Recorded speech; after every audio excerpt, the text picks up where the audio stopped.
Habibis, one life, live it right. Siem Reap is so cool. I'm feeling bougie today, so I rented a Rolls Royce. My plan for today was to experience the life of the Khmer people living in floating villages. Initially, I was going to go to kampong phluK, but then I realized that it was very touristy. So Neng suggested that I go to Tonle Sap instead, because it's supposed to be less touristy. So we rode through beautiful scenery, almost had the rolls break down on us. I think the Rolls Royce might be breaking down, man.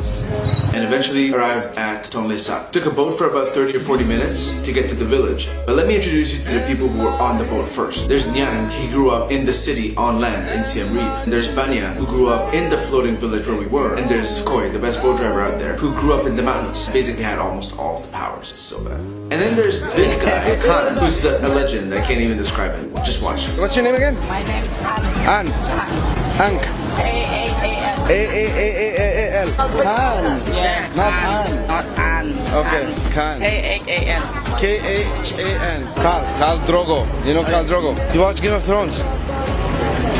I hate you, I hope for you. No, I got it. You just look at the camera and look pretty, okay?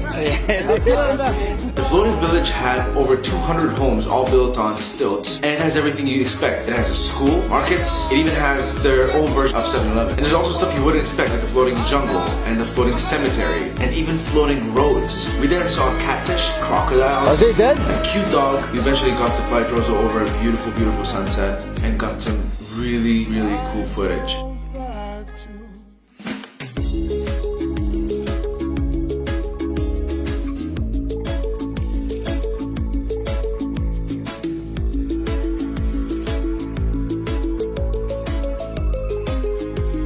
Spontaneous stock, it's out! See you tomorrow, Cambodia.